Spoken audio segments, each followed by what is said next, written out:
again following cultism and perverted religious beliefs of a group calling itself the Supreme Truth, or Aum Shinrikyo.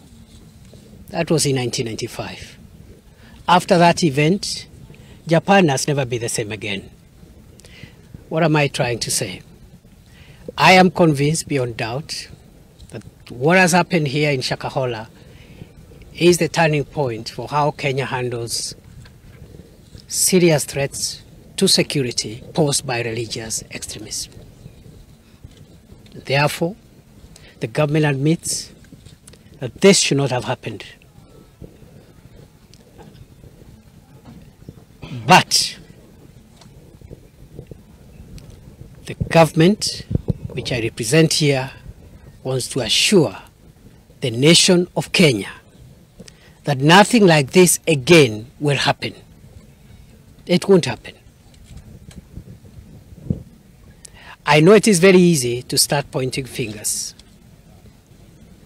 The same way when Americans were attacked in 9/11 by terrorists, there was a lot of finger pointing. I want to dissuade us as a country to rally ourselves together.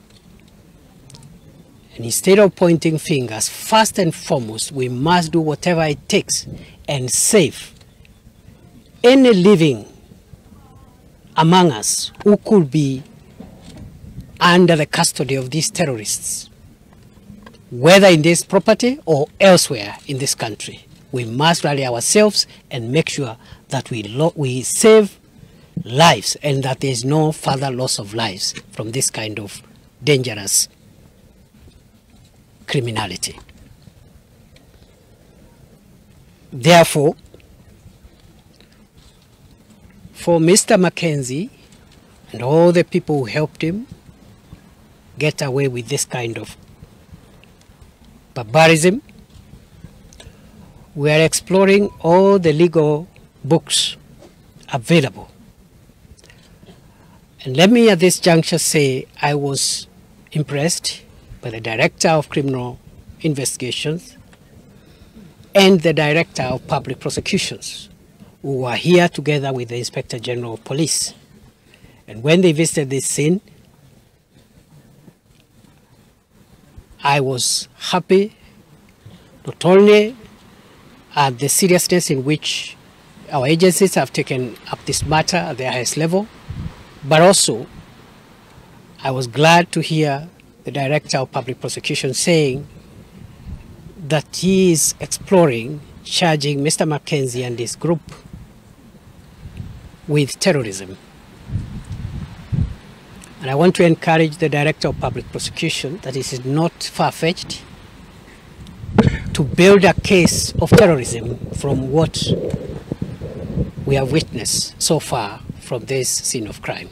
It is not impossible.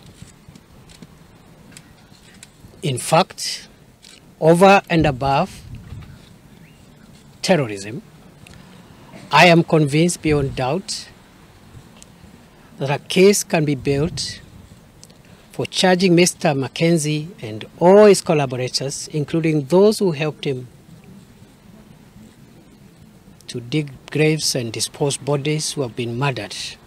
It is possible to charge them with a crime of genocide under international and Kenyan law, for the following reason: that Article 2 of the Convention of 1948 on the prevention and punishment of the crime of genocide defines genocide as any of the following acts committed with intent to destroy in whole or in part a racial, national, ethnic, or religious group.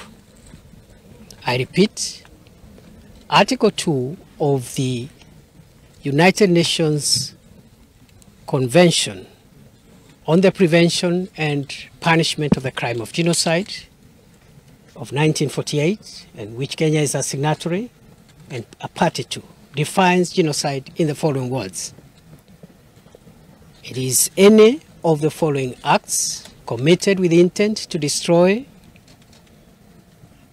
in whole or in part any of the following groups, namely a racial group, a national group, ethnic group, or a religious group. And then it goes on to list those acts. Acts of murder, acts of preventing such groups from giving birth, and there's a list of about 8 or 9 elements. And since Mr. Mackenzie and his group have murdered so many Kenyans at once, men, women, and children, and since Mr. Mackenzie allegedly uses religion to commit these atrocities, it is very easy to fit this behavior within the definition of Article 2 of the 1948 Convention on the Prevention and Punishment of the Crime of Genocide. Mtazamaji, ni taarifa ambayo inatolewa na Waziri wa Usalama wa Ndani